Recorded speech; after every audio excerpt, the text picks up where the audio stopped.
नमस्कार दोस्तों, स्वागत है आपका सिविल सर्विसेज मेड इजी में। जो भी लोग यूपीपीसीएस का एग्ज़ाम दे रहे हैं या आरओ का एग्ज़ाम दे रहे हैं, उन्हें बहुत लंबे समय से इंतज़ार रहा है कि आयोग कौन सा डेट पे इस एग्ज़ाम को कंडक्ट करवाएगा। सो माय डियर फ्रेंड्स, आयोग अपना कैलेंडर तो नेक्स्ट मंथ में ही रिलीज़ करेगा, जून के मिड में मोस्ट प्रॉब्ली। बट सूत्रों के हवाले से जो डेट्स निकल के आ रही हैं, उस पर मैं 99% श्योरिटी से आपको बता सकता हूँ कि यूपीपीसीएस का जो एग्ज़ाम होगा वो कहीं ना कहीं 27 अक्टूबर को होगा और आरओ का री एग्ज़ाम जो है वो 22 दिसंबर को होने की पूरी संभावना है। ठीक है, इसके साथ साथ आरओ और यूपीपीसीएस को अगर मिला के देखा जाए तो टोटल नंबर ऑफ वैकेंसीज कहीं ना कहीं इस बार 1400 से 1500 के बीच में रहने वाली है। ये आप एकदम फिक्स मान सकते हैं कि इस बार जो वैकेंसीज रहेंगी दोनों एग्जाम्स को मिला के, क्योंकि दोनों ही बड़े एग्जाम्स हैं, तो यूपीपीसीएस और आरओ को मिला के 1400 से 1500 वैकेंसीज रहने का अनुमान है। तो इनडायरेक्टली अगर देखा जाए तो ये एक बहुत बड़ी अपॉर्चुनिटी है। 1500 वैकेंसीज एक बहुत बड़ी वैकेंसी होती है। अगर आप कायदे से तैयारी करते हैं तो इसे बहुत आराम से क्रैक कर सकते हैं।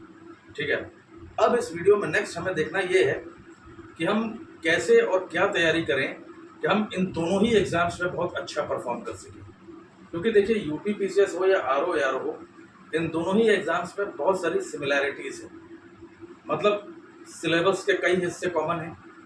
अगर आप कॉमन चीज़ों को बहुत अच्छी तरह से पढ़ लेते हैं तो दोनों ही एग्जाम्स में बहुत अच्छा परफॉर्म कर पाएंगे। ठीक है, तो आइए देखते हैं इन दोनों एग्जाम्स को किस तरह से हमें पढ़ना है कि हम दोनों ही एग्जाम्स को क्रैक कर सकें।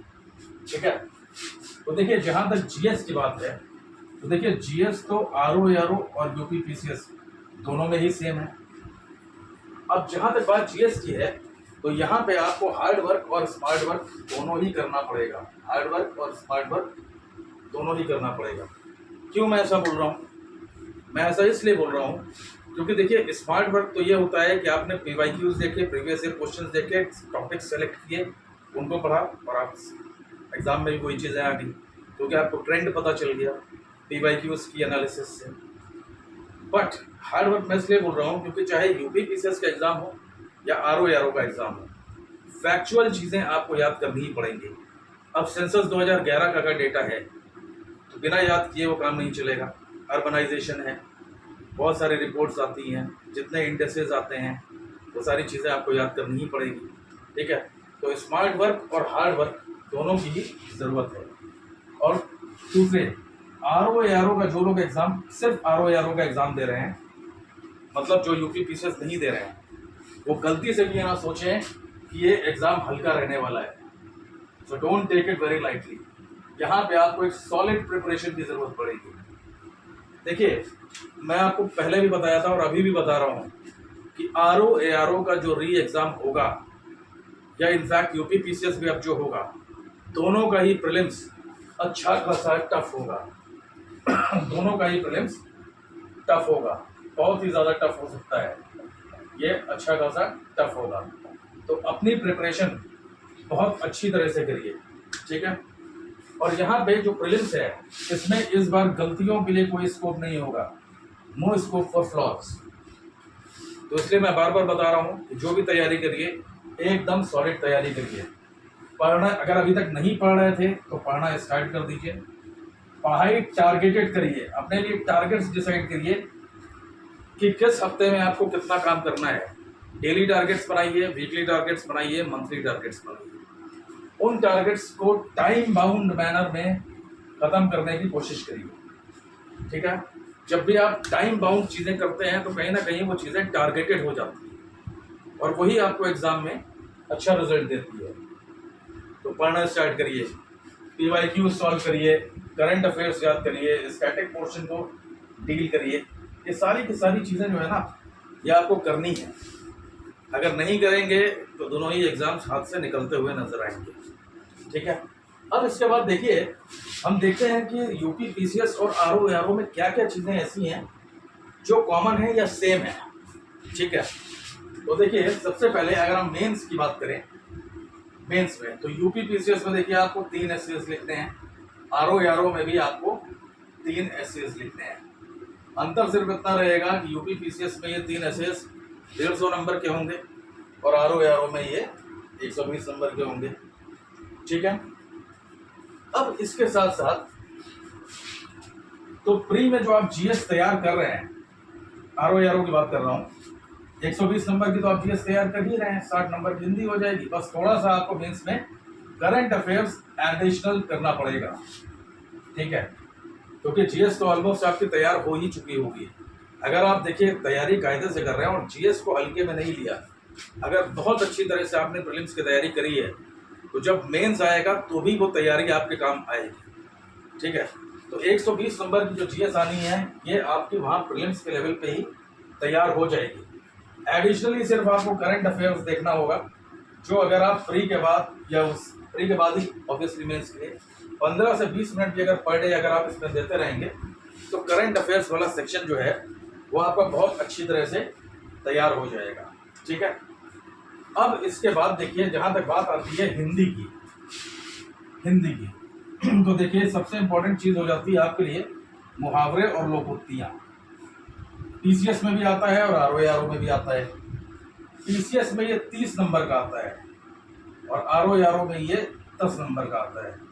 तो आप सोच लीजिए कितना लंबा वेटेज है इसका।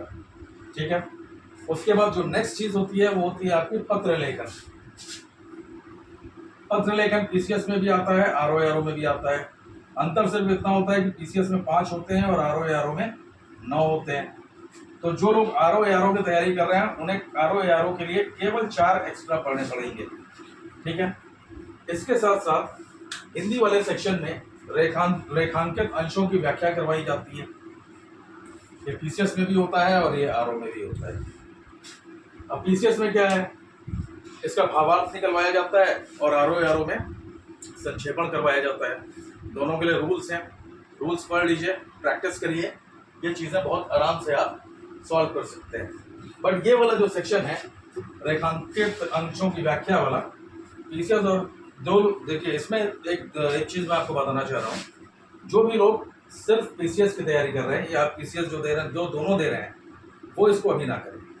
बट जो लोग सिर्फ आरओ की तैयारी कर रहे हैं उनके पास तो अभी समय है, तो इसको भी साथ साथ करते जाइए। बट जो लोग पीसीएस की तैयारी में लगे हुए हैं, पीसीएस वाले इसको बहुत ज़्यादा भी लोड ना लें, क्योंकि पीसीएस में मेंस का सिलेबस बहुत ज़्यादा है। तो मेंस वाले जो भी पोर्शंस हैं उसको आप कवर करते रहें। ये वाला जो सेक्शन है ये प्रीलिम्स के बाद भी बहुत आराम से कवर किया जा सकता है। बस इतना ही है कि इसमें 2 रूल्स आते हैं, रूल्स समझ लीजिए, प्रैक्टिस कर लीजिए, ये वाला हिस्सा हो जाएगा। ठीक है, ये सारी कुछ कॉमन चीज़ें थी जो दोनों एग्जाम्स में आनी ही आनी है। तो जो भी लोग दोनों एग्जाम्स को टारगेट कर रहे हैं वो एक बार इसे पढ़ें, और ये सारी चीज़ें क्या है उनके दोनों एग्जाम्स में काम आएगी। अब इसके साथ साथ देखिए आरओ में कुछ एक्स्ट्रा चीज़ें हैं। आरओ में वो क्या क्या है। पहली चीज़ तो वोकैबुलरी होगी, दूसरा प्रशासनिक शब्दावली या एडमिनिस्ट्रेटिव टर्म्स हो गए। ठीक है, और तीसरा कंप्यूटर्स। ठीक है, तो अब आप ये देखिए कि जो प्रशासनिक शब्दावलियां हैं आरओ में जो आती हैं वो 20 नंबर की आती है, 10 नंबर का कंप्यूटर आता है, और मुहावरे और लोकोक्तियों को अगर देख लिया जाए तो 10 नंबर के ये भी आते हैं। तो टोटल मिला के कितना हो गया एक्स्ट्रा, 40 नंबर यहाँ से सिर्फ इस सेक्शन से मिल रहा है। एंड बिलीव मी, अगर आप इसकी तैयारी अच्छे से करते हैं, देखिए प्रशासनिक शब्दावलियाँ हैं, इसको आप PYQs उठा के अगर आप पुराने पेपर्स को सॉल्व कर लेते हैं तो हो सकता है कुछ रिपीटेड मिल जाए। हिंदी का अगर न्यूज़पेपर आप पढ़ रहे हैं तो उसमें प्रशासनिक शब्दावलियाँ आती रहती हैं। ठीक है, उससे आप तैयार कर सकते हैं। तो अगर ये वाला सेक्शन 40 नंबर का आपने अच्छे से तैयार कर लिया तो 40 में से 35 नंबर ले आना कोई बड़ी बात नहीं है। बहुत ही आराम से 35 नंबर यहाँ पे स्कोर किए जा सकते हैं। ठीक है, 40 नंबर में से 35 नंबर अगर आप यहाँ बहुत आराम से स्कोर कर ले रहे हैं तो बचे हुए कितना है, 60 नंबर है उधर हिंदी में। 100 नंबर के पेपर में 60 नंबर, और अगर ग्रामर वाला पोर्शन आपका सही है तो बहुत आराम से आप ये सारी चीज़ें कर सकते हैं। तो देखिए इस बार चांस बहुत ही अच्छा है, गोल्डन चांस है, इस चांस को अपने हाथ से जाने ना दें। और जो भी लोग पीसीएस की तैयारी कर रहे हैं, मतलब जिनको आरओ के साथ पीसीएस भी देना है, वो काइंडली मेंस में अपने आंसर राइटिंग्स पे ध्यान देना स्टार्ट कर दें। आंसर राइटिंग्स ये बहुत इंपॉर्टेंट चीज़ है, क्योंकि मेंस में जो क्वेश्चंस आते हैं उसमें भले ही आपके पास नॉलेज कम हो, मगर कम नॉलेज के बिना भी आप एक अच्छा आंसर लिख सकते हैं। एक अच्छा आंसर कैसे लिखा जाता है, आप चाहें तो मेरा प्रीवियस वीडियो देख सकते हैं, मैं उसका लिंक आपको प्रोवाइड कर दूंगा, देख लीजिएगा, ठीक है। और बाकी अगर आप लोगों की डिमांड आई तो मैं आंसर राइटिंग्स के लिए और भी वीडियोस बनाऊंगा, जहां मैं यूपी पीसीएस के और आईएएस के जो क्वेश्चंस हैं जो यूपी पीसीएस रिपीट कर सकता है, उन सब के सॉल्यूशंस और डिस्कशंस उन क्वेश्चंस पे करना स्टार्ट करूंगा। बट ये डिपेंड करेगा आपकी डिमांड के ऊपर, ठीक है। तो ये सारी चीज़ें हैं जो आपको अभी करनी है। गोल्डन चांस है, हाथ से मत जाने दीजिए, जम के पढ़ाई करिए। जिसने अभी तक पढ़ाई नहीं करी है, जो आराम से बैठे हुए थे, वो लोग भी अब लग जाएं। 8 से 10 घंटे पढ़ना स्टार्ट कर दीजिए, उसके बिना ये मामला जमेगा नहीं। और अगर आप सोच रहे हैं कि यारो इस बार करना ही है या यूपी पीसीएस निकालना ही है, तो 8 से 10 घंटे की पढ़ाई बहुत ही ज़्यादा ज़रूरी है, ठीक है। इस स्ट्रैटेजी के तहत अगर आप पढ़ाई करते हैं तो सिलेक्शन में मुझे नहीं लगता कि कोई ख़ास दिक्कत आने वाली है। आराम है, आराम से किया जा सकता है। बस ये है कि जो भी लोग आपके आसपास हों, जो नेगेटिविटी इन्फ्लक्स करते हों, उनसे थोड़ा सा दूर रहिए। और बेसिकली देखिए, ये एग्ज़ाम्स कोई बहुत बड़ा हुआ नहीं है। मार्केट में ज़बरदस्ती एक हाइप बनी रहती है कि एग्ज़ाम इतने टफ हैं, इतना पढ़ना है, उतना पढ़ना है। अगर आप सिस्टमेटिक वे में पढ़ाई करेंगे तो आप बहुत आराम से इन सारी चीज़ों को कवर कर सकते हैं, ठीक है। अब वीडियो एंड करने से पहले बस मैं एक चीज़ और बताना चाह रहा था कि यूपी पीसीएस के लिए और आरओ के लिए हमारा एक आंसर राइटिंग प्रोग्राम चालू है। यहाँ यूपी पीसीएस वाले अपने आंसर्स लिख के इवेल्युएट करवा सकते हैं और आरओ वाले लोग अपना निबंध लिख के इवेल्युएट करवा सकते हैं। जो भी लोग इंटरेस्टेड हों, मैं अपना व्हाट्सएप नंबर प्रोवाइड कर दे रहा हूँ, काइंडली उस पर मैसेज करके उसे ज्वाइन कर लें, ठीक है। और वीडियो अच्छा अगर आप लोगों को लगा हो, इन्फॉर्मेटिव अगर लगा हो, तो इसे लाइक, शेयर और सब्सक्राइब ज़रूर कर दीजिएगा। Thank you.